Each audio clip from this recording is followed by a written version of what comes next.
Valerie June. Welcome back to Biscuits and Jam.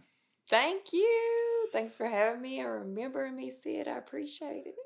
It's so great to see you again. It's kind of been a minute. I mean, the last time we did this was, I checked, it was back in 2021. Ooh, the time has flown. It was still kind of, pandemic times. And you had a new album out called The Moon and Stars Prescriptions for Dreamers. Absolutely. It's been a while.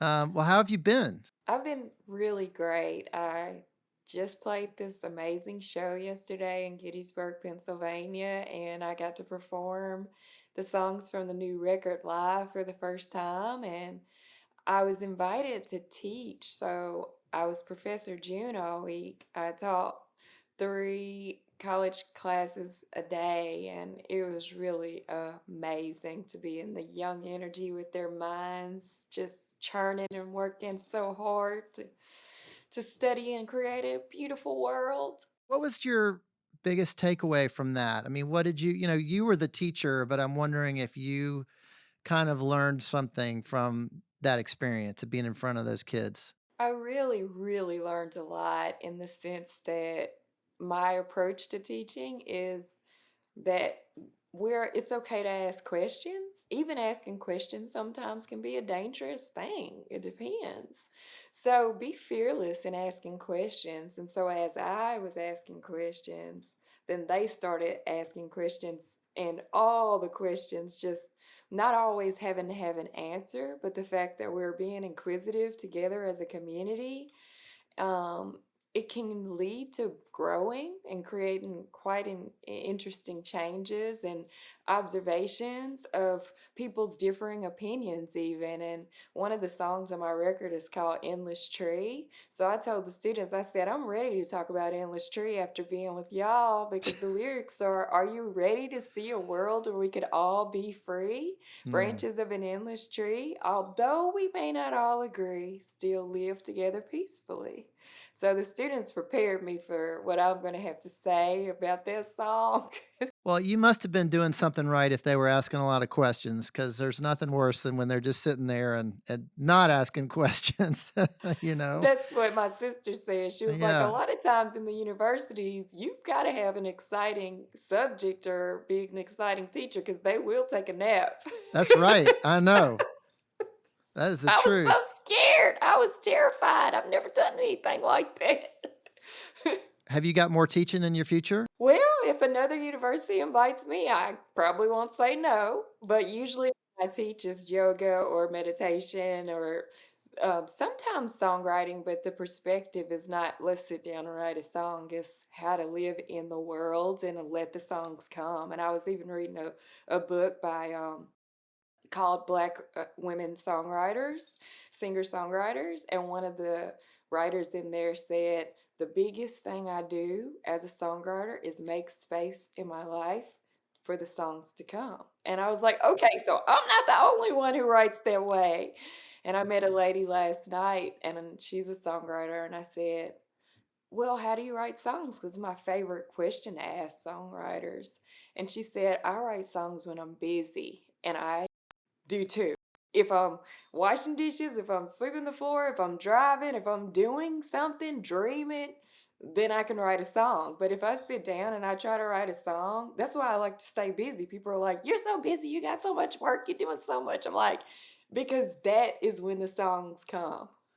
That's so interesting. I kind of think of people trying to create space for themselves and quiet, and they want to be alone and sit down so that they can write. And you're kind of the opposite. You want to be going, you want to be doing something. Well, there's quiet in my going though, because I like being alone and I like to spend most of the day alone. Yeah. So most of it is pretty solitary. Yeah. Yeah. Well, whatever you're doing is working. So keep it up. Thank you. So Valerie, you're in New York right now, I believe, and over the years you've split your time between New York and back home in Tennessee, seeing your family in Humboldt. Is that right? Yeah, I have a tiny place by the pond there, and I call it my tiny fairy studio.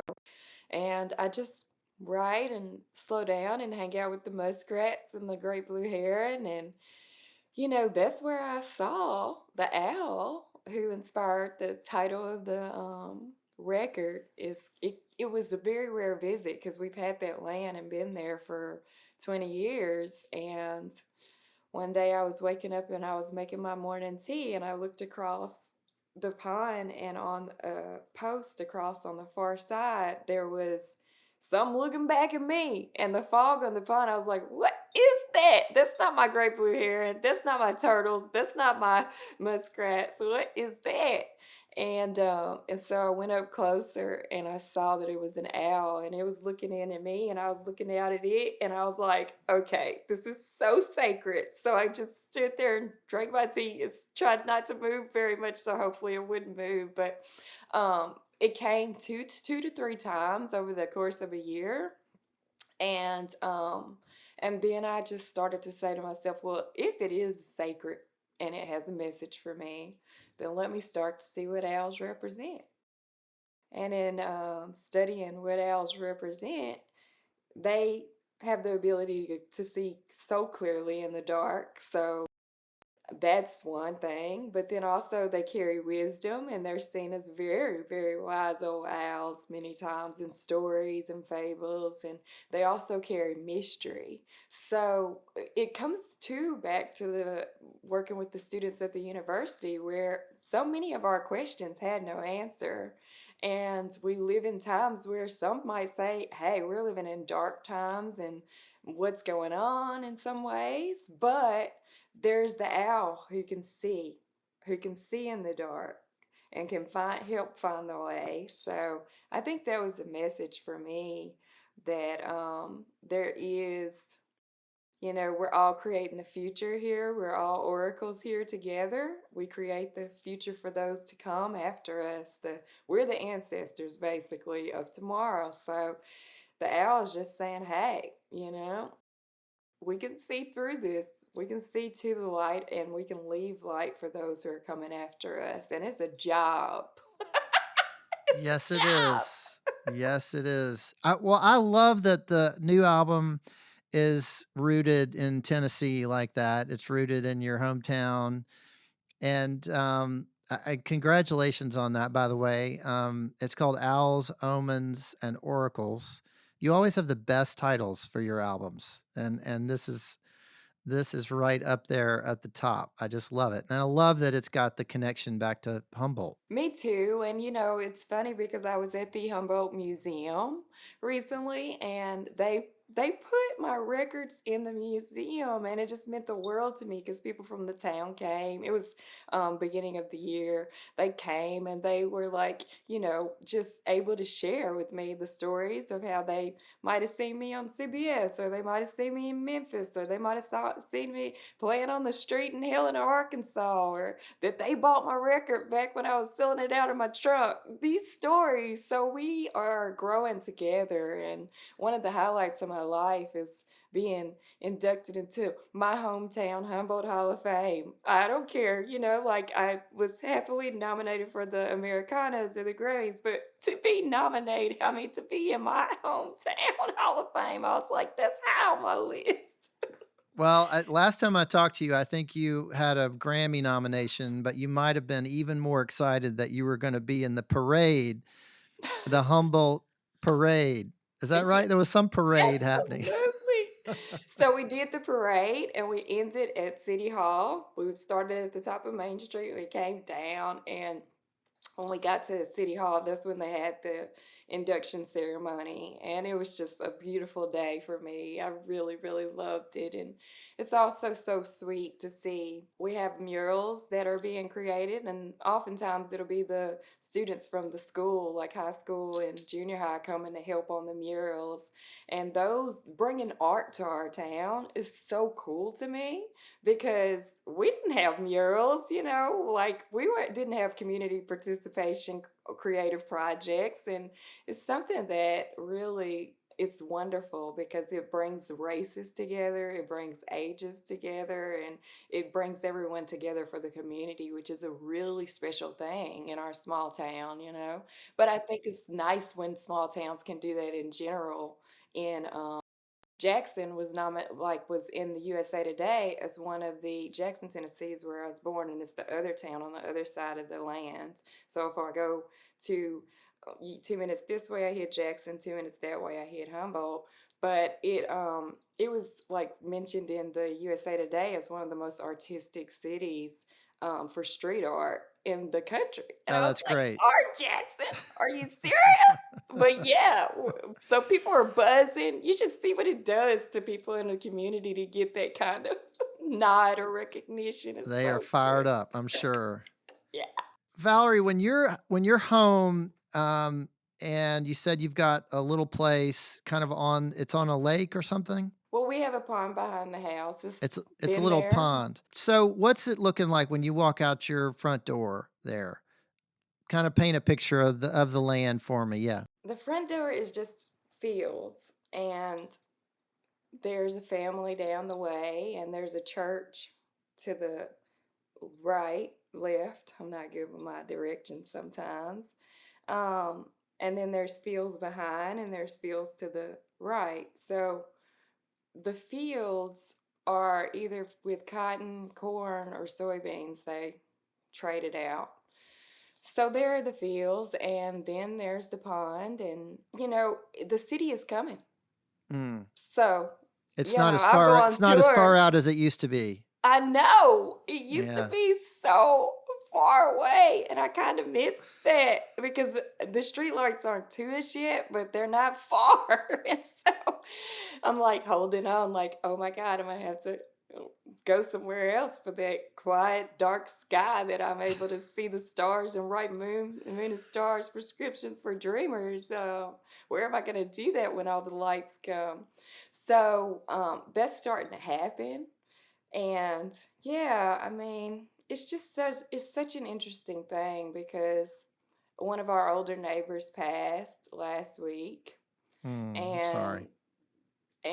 I just was, I was remembering stories, my dad communicating with him, or even when, I am out on my little tiny house porch, he would get on his tractor and come up and talk to me. And he gave me a gift recently that's been very helpful for my life. It was a tarot card deck, and his daughter painted each card, and she is just this amazing artist, and it's all around the music. It's on the blues, it's on jazz, it's on all musicians, but she created a deck for southern music and roots music all around. And so he was like, "You've got to have my daughter's deck." And so he gave it to me, and he gave me her number, and I got in touch with her because she wasn't raised on the land.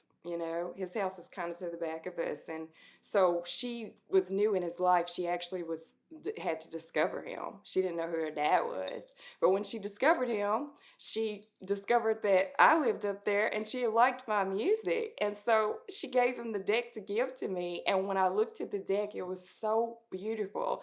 This is a white family that's been on the land. Actually, my parents got the house from them. It was on the auction, and my dad had, we just lost our house in a house fire, and we were living in a motel. It was 5 kids and 2 parents, and we had nowhere to go. And my dad ended up getting a job rebuilding a church that had been burned down in a fire that was it was a racially charged fire. And even like the president, had come at the time and spoken against the violence that had happened. This happens in the South quite a lot, but it happened during my lifetime. And when my dad got the money, the advance from the church, he took that money and went down to Charlie's, and there was an auction, and he had enough in cash to get the house. And so he got the house from Charlie. Charlie had built the house, and now Charlie's passed. But the fact that his daughter was this woman who also understood like music and Black culture and roots and blues and everything, because sometimes, Charlie would be kind of on the line about like whether he liked us or not. So I didn't know if he liked us or not. And so when he came down that day and he gave me that gift, I was like, oh, okay, this is a great sign. And I'm sad. I am sad that we don't have time because he said, I know you play that banjo. I can hear you sometimes. He was like, come on down, get on the porch and hang out with me. He's like, I got some banjos from my father. And I was like, oh my God. It never happened through the years, only lately, Wow. Well, you've got the connection to the daughter. I know, and I'm excited about that. And we do stay in touch now. And his wife's still there. So my mom's a widow and she's a widow.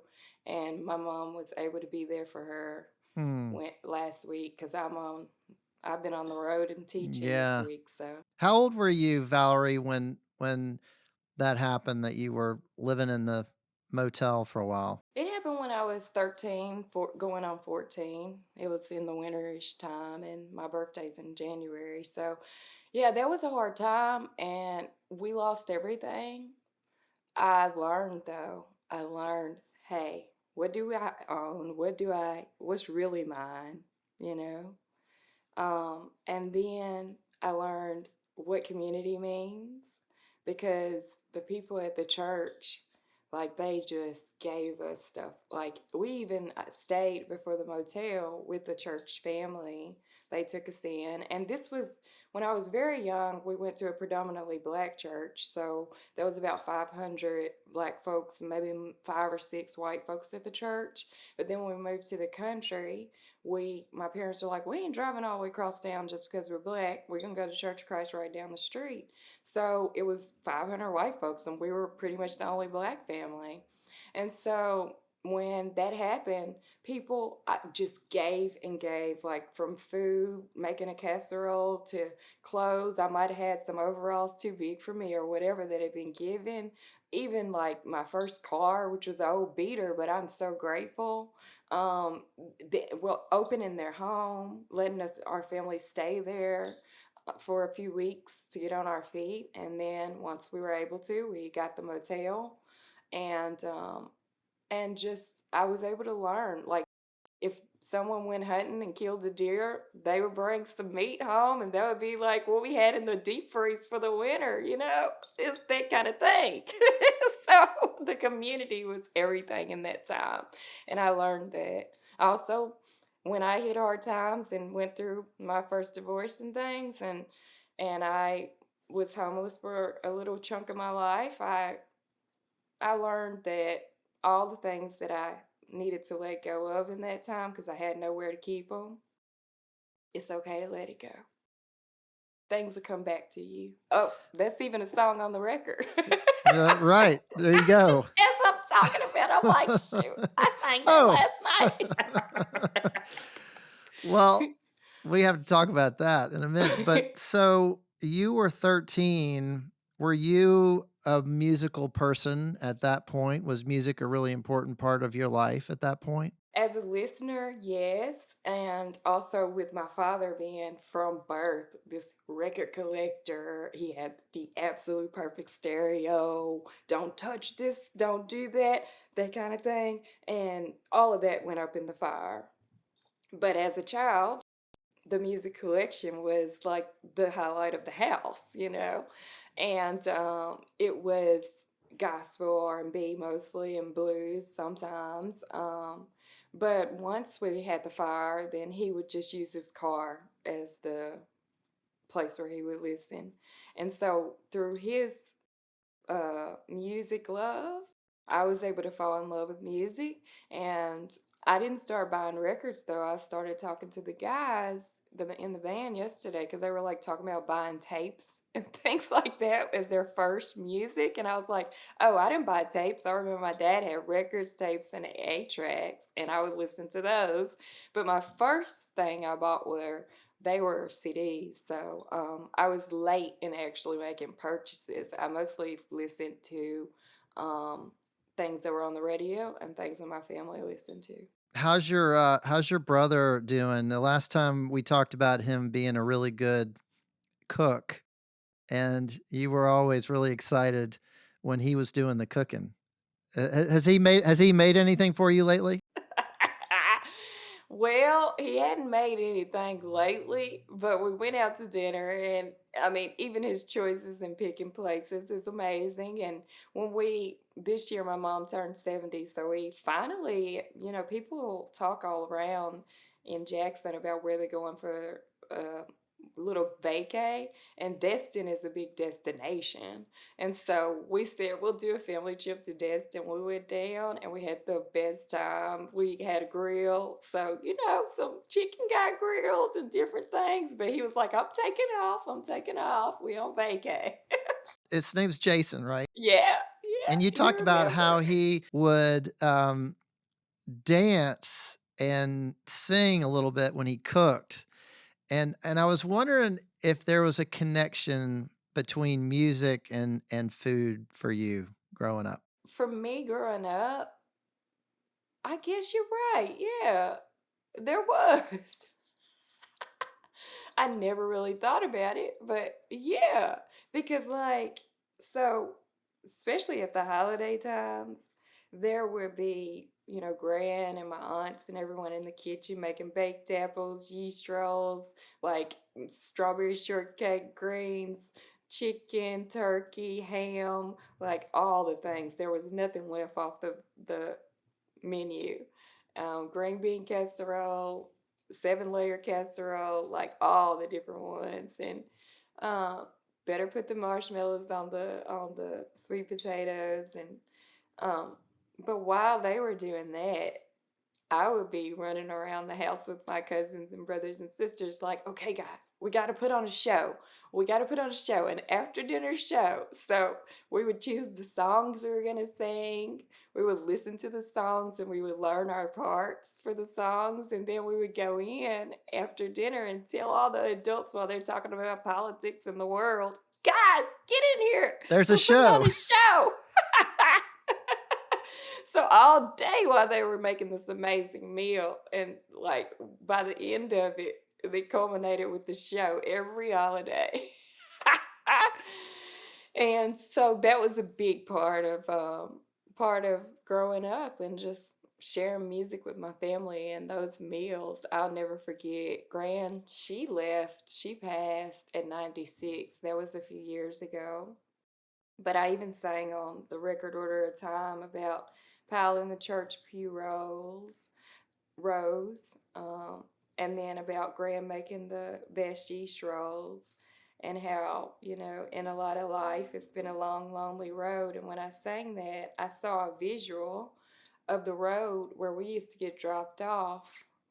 The bus wouldn't go down to Crockett County line, and we weren't really supposed to be going to Madison County, but we had just moved to the country, so we were still in the system, and my parents didn't want to break us out in the middle of the year, and so we were still going there, but because the bus didn't go, we got dropped off right at this end of this long gravel road, and we had to walk from there all the way down to our lands in our house, the one that burned. The land's still there. We still have the land, but there's nothing on the land anymore. Um, but yeah, I remember that walk with my brothers and sisters and how it was maybe like a mile, and just the gravel under our feet. And I remember that. It was also, I also remember the challenges of walking that road because some of the kids, they would call us the N word or throw rocks at us. They didn't Oh much like man, us because really? we were Mm. out there in the sticks and they were like, what are you doing here?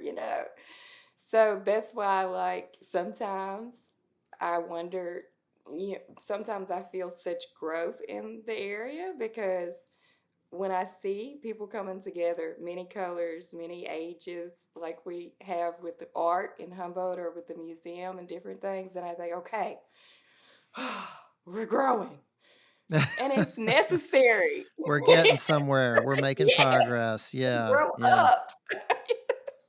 So we can tell a new story. And that's what just made me so happy about, just all of it, from the food to the music to the art, that I get to see this in my lifetime.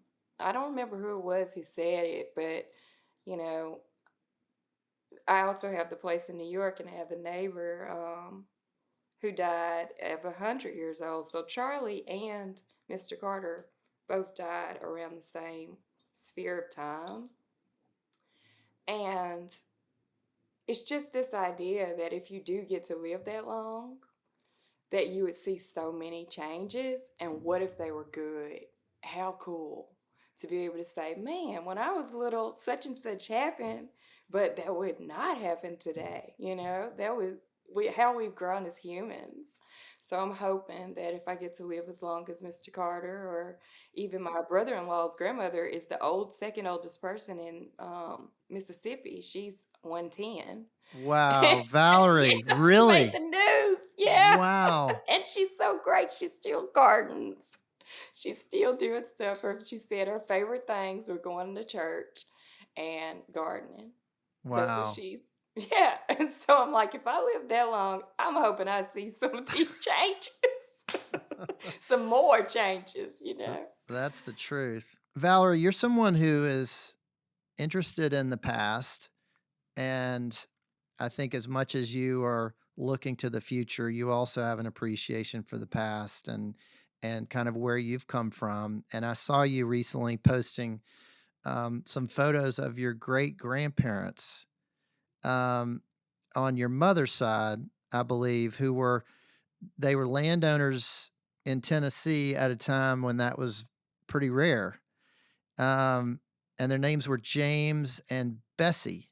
Is that right? Yes. Yes. Tell me a little bit about them. Well, as Gran said, well, the land that Gran and Granddad had land that was given to them from Gran's father, that was given to him from his father, and um, his there was racial mixing, and he was the only boy. All the other kids were girls, so the father gave the land to him. Um, and so when he got this land, he divided it with his kids. And so Gran had her portion. And my grandfather owned a construction business, and he built houses and bridges and all kinds of things on the Kentucky Tennessee line. And so him and Graham built a house, and that house was the house where all of these shows that I just told you about, they took place That's in where the it all living room happened. there. Wow. Yeah, of the house where my grandfather built.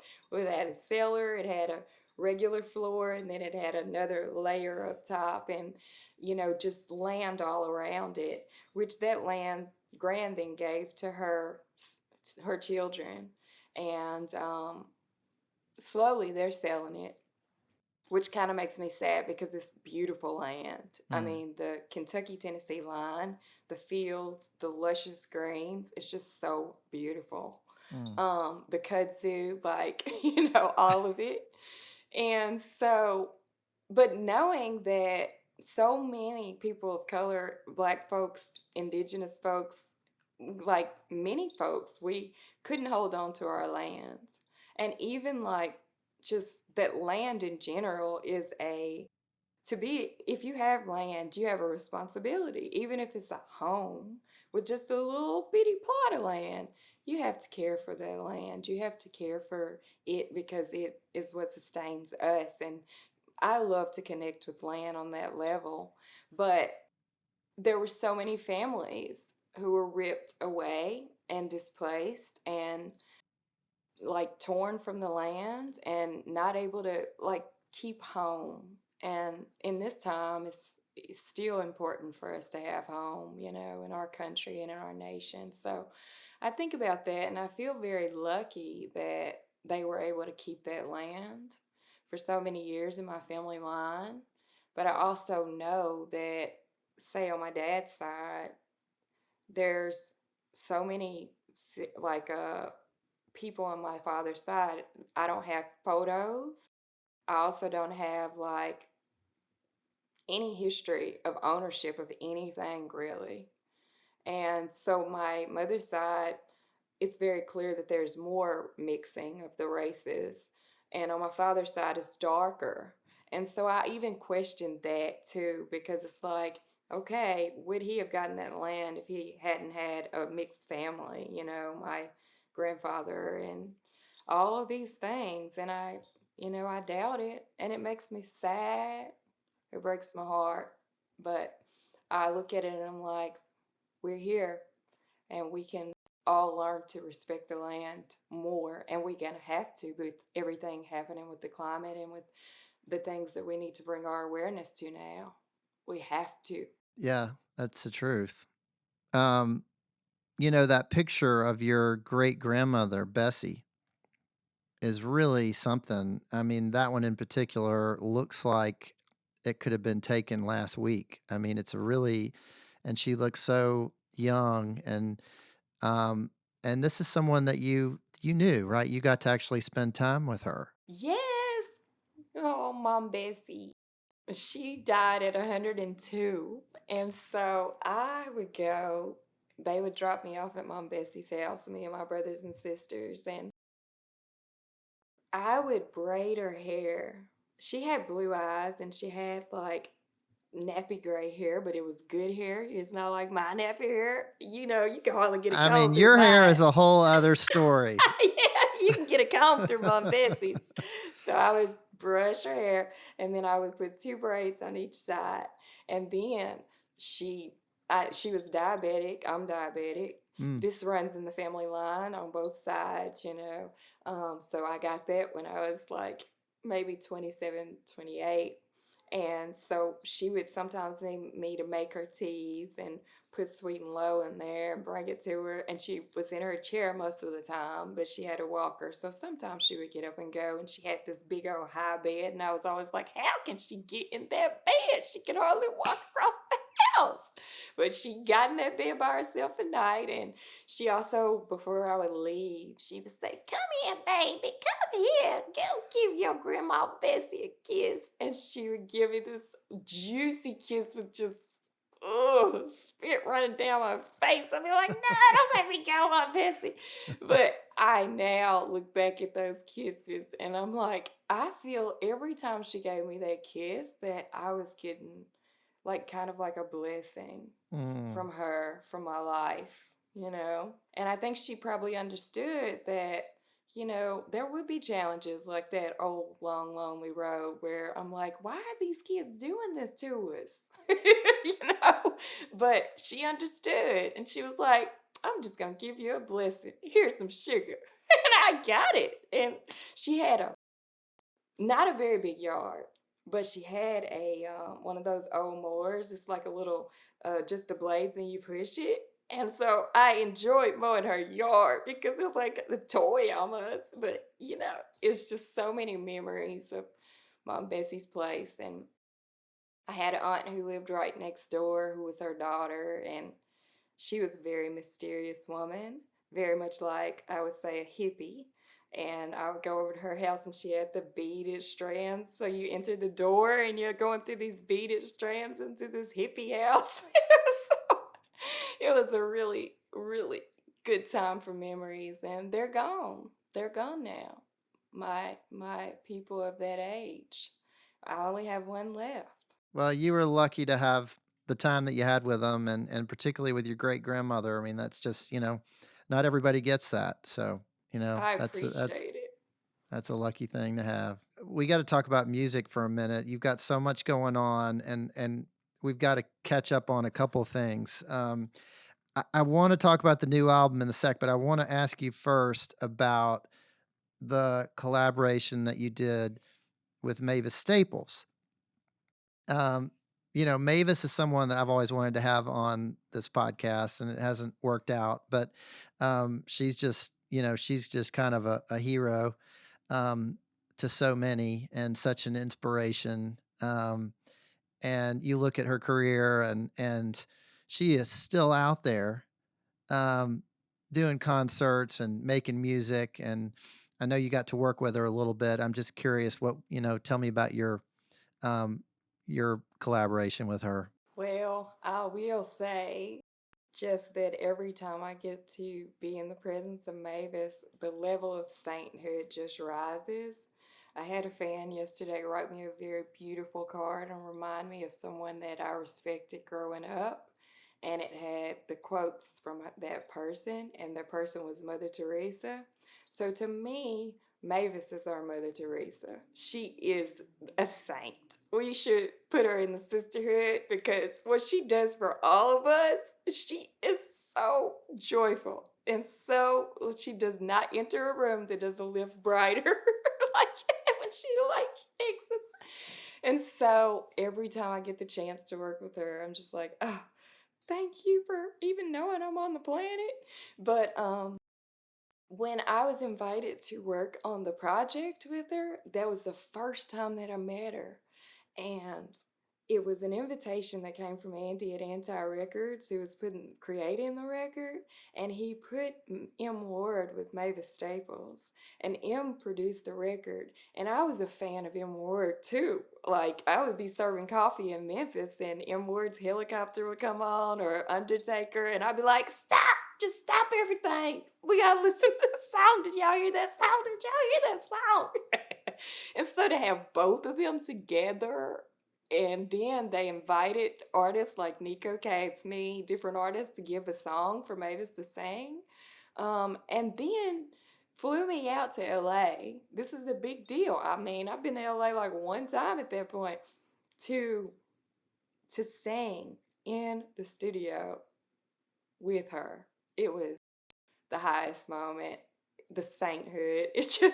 It was like grandma's kisses draped on Bessie's. It was like that. It's just like, oh my God, thank you. And the song y'all did was called Living on the High Note. It's called High Note, but she named the record after the song. Can you believe that? She named the record after it's called Living on the High Note. So I get chills when I think about that collaboration. It's just so good to get to be with her and work on stuff. And then I was working on my record, and it was the pandemics. So I wanted to see if she would sing on my record, but it was the pandemic, so she was not out. It was during the shutdown.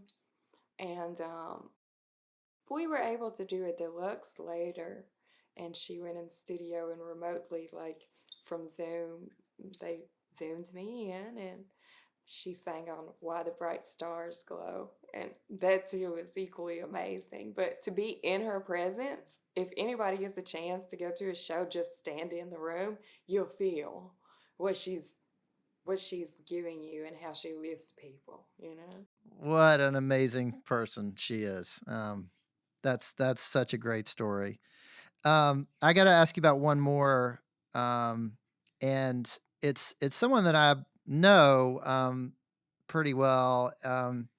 It's a collaboration that you did on a song called "Big Dream," and it was for an album called "My Black Country." The songs of Alice Randall, and I know Alice and her daughter Caroline pretty well.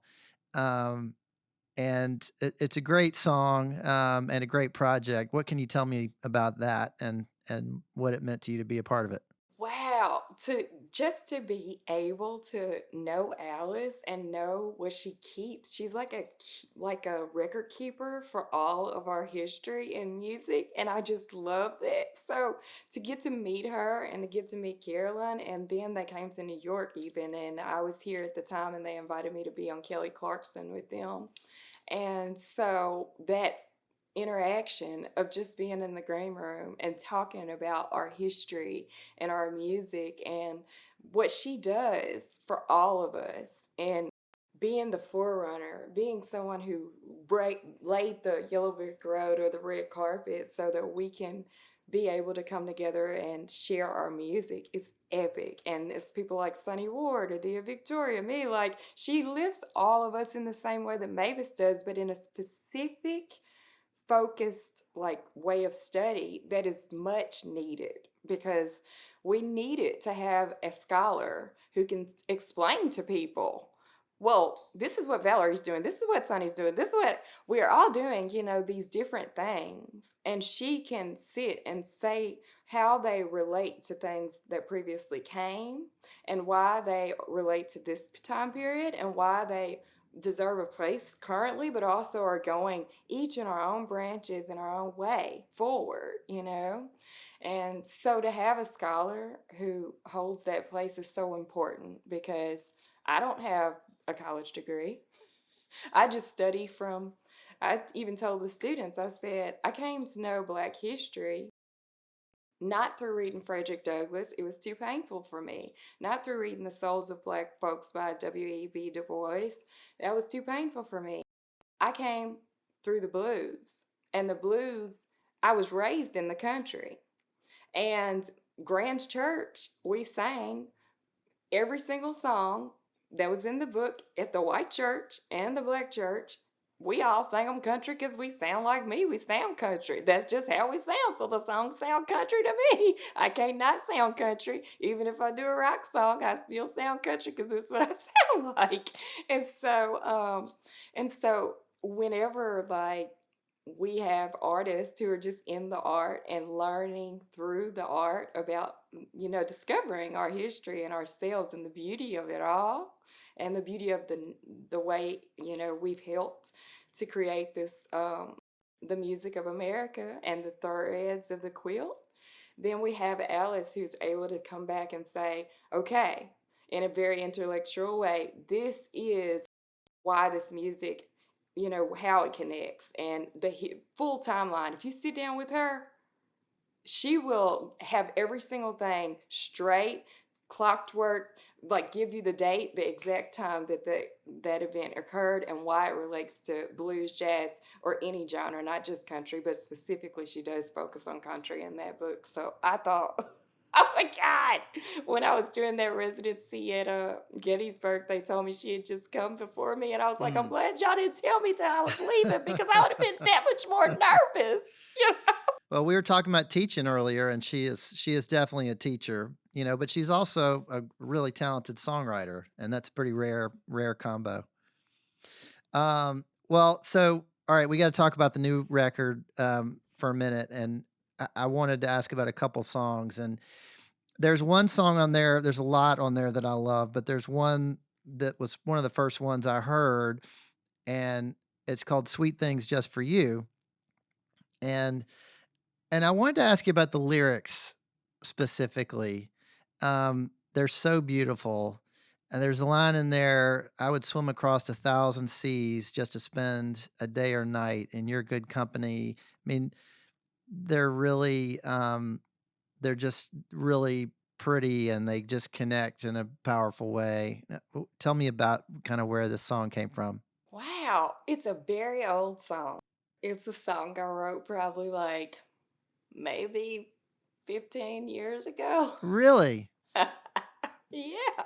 And my friend Mary, who has passed, she was my friend of 20 years. And she heard that song and she said, that's my favorite song you've ever written. And anytime I went to try to record it, it just didn't work out. And so finally, Just wasn't coming together. right. Yeah. But I could play it live, and I played it live at shows, and that's how she heard it, and different fans heard it over the years. So I think it's going to be a treat for the fans who have heard it to actually have a copy of the recording, and then that it's got Ward and Nora, both friends, on there singing with me and play it. That just is the whole other level. And so I think about, what the song meant then, but what the song means now to me is different because songs are living and they change with you. You cannot have a song that was born 15 years ago and have it mean the same exact thing 15 years later for me. So for me, when I go places from a cafe to like, I don't know, I could be in a post office or somebody's little boutique, I'll see something like they will have put a painting on the wall and placed a chair just right and just put a, you know, a certain type of ink pen for you to sign with, or these little things that they've done. And the little things that we do for each other in the world in general, we do so many little things. Strangers do little things to make sure that this world is beautiful and magical when you walk into somewhere. Who are these little angels? They're us.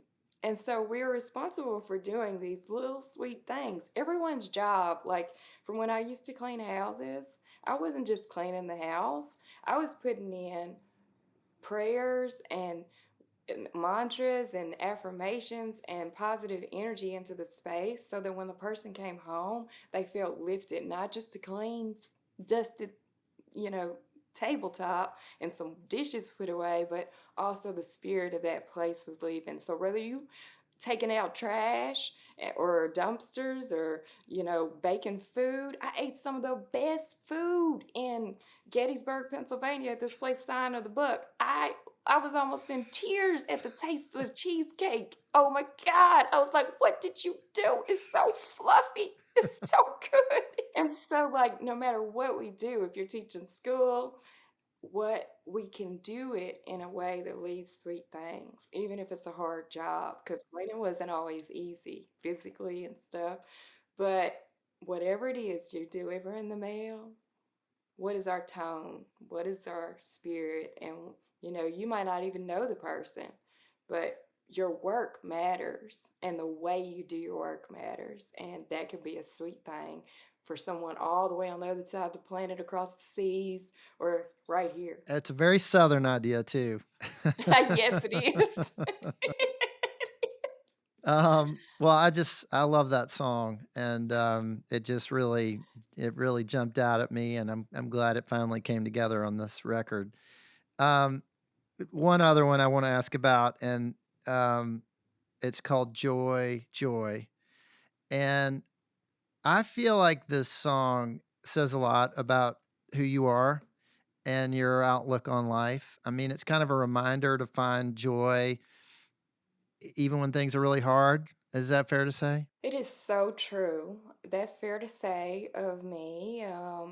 But it's also like, in talking with the students, very important to note that joy does not mean happiness for me. It doesn't mean that you are just running around with this bubbly smile on your face all the time. There's a understanding that you can hold space for joy and pain and trauma and dark things or heavy things. You don't bypass. You don't just skip over. Joy is something where, if we had someone like Nelson Mandela, who is fighting for people's beautiful lives and he's imprisoned, you can't take his joy. You can't take his joy. Mhm. That's something he gonna have when he gets out. It's the spirit, and all we can do, we can give it, and then we feel like, oh, I gave it to the wrong person, and we feel like it was taken, but no, you gave it. So it's something to be tended and minded and cared for, but it's also not like soft and like a cloud or a cotton ball, like just, or a marshmallow. It's fierce. It's fierce in a beautiful way. It's very important to take care of it, almost like hope. And it can be something that is a source when we have challenges or a hard time. It can be something that is like the source to shift the energy and be kind of like a scientist or an alchemist, where you take this certain metal and you turn it to gold. You take this dirt, this compost, and you turn it to gorgeous flowers. So, but you do realize you have dirt, you have compost. Some might say some shit, but whatever. So you realize that you don't like just go out here living without seeing and learning of the hardships and understanding the suffering. But that's also something that, I've been doing yoga for several years, over 20 years, and it's a practice that is in the yoga practice as well, where you learn to really understand suffering, but not to hold. not to hold on to it and allow it to make you bitter. And that's what I love about Mavis. She marched along with Dr. King. Carla Thomas, she was in Memphis when Dr. King was assassinated. And it wasn't just the dream that he was there for. You know, he was there fighting for economic equality, and not just, you know, for black folks, for all of us. And that's when he was actually shot, when he was telling the truth about the real things that systemically are affecting, you know, us black folks, but also they affect white folks too. They affect all of us. And it really like is a thing where I like to imagine that in giving a speech where you're speaking of dreams and you're speaking of the hardships, that he had to understand joy, you know? You have to. Well, it's something you have to kind of take care of and cultivate. It's kind of like that yard that you were talking about. You have to take care of that yard, you know, because it's yours. But if you let it go, then it's not gonna, it's not gonna look great on its own. Um, you have to kind of nurture it. Exactly. It needs some tender love. Well, Valerie, what are you most excited about this summer? I know you've got a lot going on. I know you've got a tour coming up. What are you looking forward to the most? Well, you know, last night being the first performance of the Owls of Oracles and Omens, Omens and Oracles, record. I just call it O. I had a fan, several fans. I've been with you for 12 years. I've been with you, one little girl. She came with a picture when she was little, and now she's like 15 or so, and she had that picture when she was little, and I saw her and I just started crying because what I do is not for mainstream necessarily. If I get there, great. But what I do is the communities that I've touched and the people that I've built, we're growing together. And it's a longevity. And it's, you know, sometimes I tell folks I'm almost famous because, Lord, it'd be so nice to just get there. But that movie, that's the reality of my life. It's juggling this, it's juggling that. Oh, well, we can't have this because we don't have the budget yet, or whatever, you know? So it is still like quite a struggle in some ways. But at the same time, if I know that I'm building that type of community and connecting with my fans on that level, then that's gold. That's almost like my Homo Hall of Fame. Well, keep doing what you're doing, and you've got another great record out. So congrats on that. It's so great to see, and hope we can do this again sometime. I hope so. It's great to see you. Thanks for making time. Well, thanks so much for being on Biscuits and Jam, Valerie. All right, take care.